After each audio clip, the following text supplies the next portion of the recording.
तो अजीजों, दुनिया की तारीख में हम पहली दफा इतने ज्यादा करीब आ चुके हैं तीसरी हैकल के बनने के। और तीसरी हैकल, जैसे मैं आपको बार बार बता चुका हूं कि इस दुनिया की आखिरत का अल्टीमेट निशान है। तीसरी हैकल बन गई तो आप समझ सकते हैं कि अब हमारे पास सिर्फ 7 साल है। मुखालिफ मसीह सामने आ गया तो बस आप समझ जाएं कि 7 साल हैं।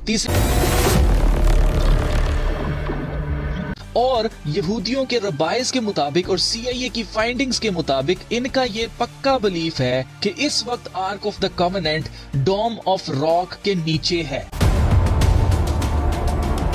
नंबर 5 जिसके ऊपर लिखा हुआ है ये डोम ऑफ रॉक है, ये वो जगह है जिसके नीचे इनका बिलीफ है कि अहद का संदूक पड़ा हुआ है। और अगर आप गौर करें, ये जो पर्पल कलर की आपको जगह नजर आ रही है बीच में ग्रीन कलर के अंदर, ये जगह है जिसको ये कहते हैं कि जहां पर हैकल सुलेमानी थी, यानी कि यहीं पर इसी के नीचे अहद का संदूक दुबा दिया था काहिनों ने, जिस वक्त उनको पता था कि रोमी सिपाही आ रहे हैं और हैकल को तबाह कर देंगे। उस वक्त जब उन्होंने चीजें छुपाई तो उन्होंने हैकल के नीचे ही इसको छुपा दिया।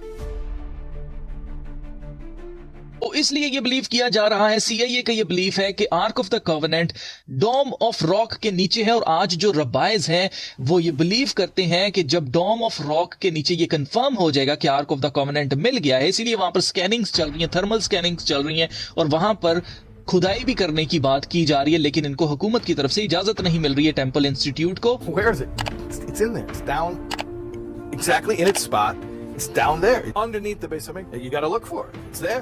और टेंपल इंस्टीट्यूट की ये वेबसाइट आप देख सकते हैं। यहाँ पर मैं आपको नक्शा दिखाना चाहता हूँ। इन्होंने पूरा प्लान बना के रखा हुआ है। अगर आप गौर करने नीचे हैं तो यहाँ पर आप देख सकते हैं ये तस्वीरें हैं।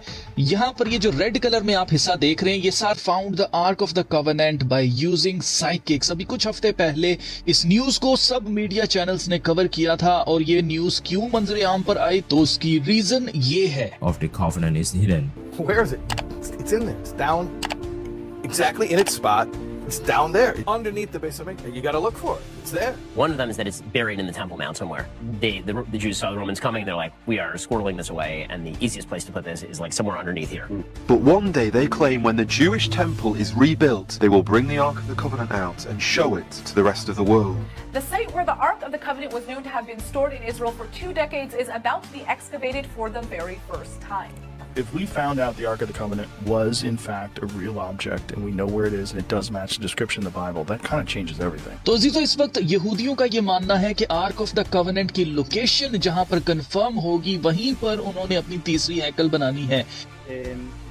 This kind of style ये वजह जिसकी वजह से 1988 में CIA का एक प्रोजेक्ट था जिसको स्टारगेट कहा जाता है, उसके जरिए से जादूगरनियों को बुलाकर जिन्हों से मदद लेके जगह फाइंड की गई थी कि कहां पर आर्क ऑफ द कवेनेंट हो सकता है।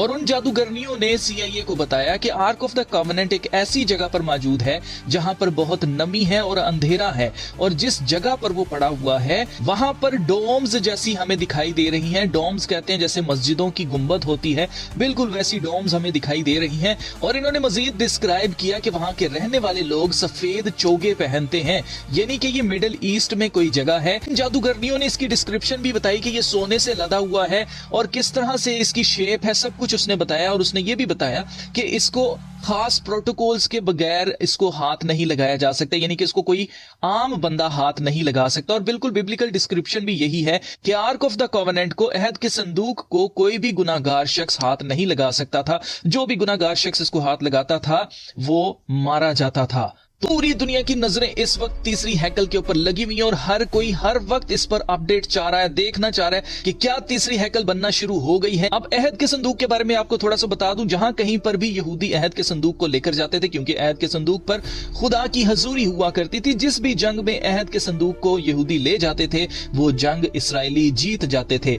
इसलिए इनका यह मानना है कि अब अगर हमें अहद का संदूक मिल गया तो हम फिर से पूरी दुनिया के ऊपर राज करेंगे। इस साल 2025 के शुरू में डोनाल्ड ट्रंप ने जैसे ही वो सदर बना अमेरिका का, उसने अहद के संदूक का एक रेप्लिका जो उसके घर में पड़ा हुआ था मारा लागो के अंदर, वो उसने यरूशलेम में ट्रांसफर कर दिया, उनको गिफ्ट कर दिया। तो ये यरूशलेम में क्यों भेजा गया? क्या ये रेप्लिका है या CIA पहले ही 1988 में इसकी जगह फाइंड करके इसको निकाल चुकी है वहां से? क्या ये रियल है या ये रेप्लिका है, ये अभी तक किसी को नहीं पता है। क्योंकि मेरा ये मानना है कि अब अगर इनको असली अहद का संदूक मिल भी गया तो उसके अंदर खुदा की हजूरी नहीं होने वाली है और यहूदी बिल्कुल भी उस तरह से जंगें जीतने वाले नहीं है जैसा इनको लगता है। तो इस वजह से अगर ये रेप्लिका नहीं भी है, अगर ये रियल भी है, तो भी इसके ऊपर खुदा की हजूरी नहीं होने वाली है। और अब अगर अहद का संदूक इनको मिल भी गया, लेट्स से इन्होंने कहा कि जी बिल्कुल डोम ऑफ द रॉक के नीचे ही हमें अहद का संदूक मिला, हमने थर्मल स्कैनिंग करके देखी है और ये प्रूव हो जाता है कि अहद का संदूक बिल्कुल डोम ऑफ द रॉक के नीचे ही है। जरूरी नहीं है कि वहीं पर अहद का संदूक हो। आपको एक चीज याद रखनी है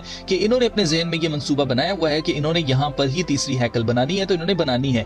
उसके लिए अब ये सिर्फ हुकूमत को और बाकी यहूदी जितने भी ग्रुप्स हैं उनको एक करने के लिए इसके ऊपर कि जी यहीं पर हमने तीसरी हैकल बनानी है, उसके लिए ये सबूत के तौर पर ये सब कुछ कर रहे हैं और इसका इंतजार कर रहे हैं। इस वक्त यहूदी इंतजार कर रहे हैं इस सबूत का कि हाँ जी अहद का संदूक बिल्कुल डोम ऑफ द रॉक के नीचे ही है। जैसे इनको ये सबूत मिल गया, ये खुलकर कहेंगे कि जी ये हमारी जगह है जहां पर हैकल थी, इसलिए हमें हैकल बनाने दी जाए। और अगर आप गौर करें तो इस वक्त बेन गवीर जो कि फार राइट मिनिस्टर हैं इसराइल के अंदर, ये यहूदी दुआ करने के लिए जाते हैं और इवन के प्रोस्टेशन भी करते हैं, यानी कि सजदा भी करते हैं। और टेंपल माउंट के ऊपर यहूदियों को बिल्कुल भी इजाजत नहीं थी दुआ करने की, लेकिन बेन गवीर वहां पर जाकर ये सब कुछ करते हैं और कहते हैं कि अब यहूदियों को कोई नहीं रोक सकता ये करने से। आप देख सकते हैं ये यहूदी हैं जो कि टेंपल माउंट के ऊपर सजदा कर रहे हैं। तो जीजो चाहे यहूदी तीसरी हैकल बना लें, चाहे इनको अहद का संदूक भी मिल जाए, चाहे इनको जितना मर्जी लगे कि हम जीत गए, हम तो पूरी दुनिया को फतह कर लेंगे, सबसे बड़ी शर्मिंदगी इनको तब होने वाली है जब ये अपना मसाया चुनेंगे। क्योंकि खुदा के कलाम के मुताबिक वो इनका मसाया नहीं है। असली मसीह जिसको इन्होंने रिजेक्ट कर दिया वो यीशु मसीह है। और आप नोट करें जब ये मुखालफे मसीह को अपना मसीह बना लेंगे तो वो खुद इनके ही खिलाफ हो जाएगा और इन्हीं को ढूंढ ढूंढ कर कत्ल करवाएगा।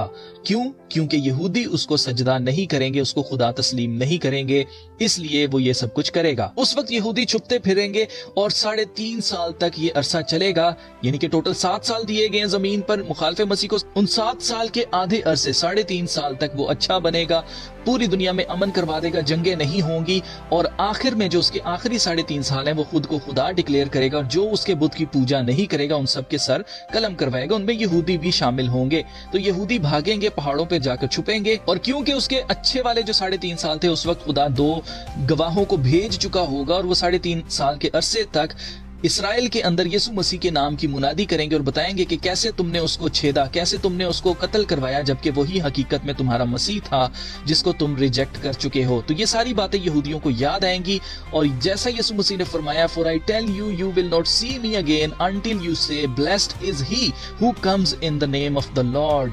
यानी कि तुम मुझे फिर कभी ना देखोगे जब तक तुम ये नहीं कहते कि मुबारक है वो जो खुदावंद के नाम से आता है। फिर यहूदियों के मुंह से ये बात निकलेगी कि मुबारक है वो जो खुदावंद के नाम से आता है और यीशु मसीह आ जाएंगे। तो अजीजों बस हम इतने करीब आ चुके हैं, आपके सामने है कि ये दुनिया की हिस्ट्री में पहली दफा दोबारा से हो रहा है इसराइल का वापस आना वर्ल्ड मैप के ऊपर। और अब इसराइल के अंदर यहूदियों को जो इजाजत नहीं थी टेंपल माउंट के ऊपर दुआ करने की, अब वो टेंपल माउंट के ऊपर जाकर सजदा भी कर रहे हैं, दुआ भी कर रहे हैं। गो कि इसराइल की हुकूमत बिल्कुल भी इसको अलाउ नहीं कर रही है, लेकिन बेन गवीर जैसे लोग ये सब कुछ टेंपल माउंट के ऊपर कर रहे हैं। और सबसे बड़ी बात, ट्रंप का अहद के संदूक के रेप्लिका को यरूशलेम को गिफ्ट करना, ये सब कुछ तीसरी हैकल के बनने की तरफ निशानी है। तो अजीजों वक्त बहुत ज्यादा नजदीक आ चुका है। जो कोई यीशु मसीह के बारे में नहीं जानता है उसके पास मौका है कि वो यीशु मसीह के बारे में जान ले, क्योंकि सिर्फ यीशु मसीह ही राह, हक और जिंदगी है। उसके अलावा कोई रास्ता नहीं है जो आपको हमेशा की जिंदगी दिला सके, उसके अलावा कोई बचाने वाला नहीं है।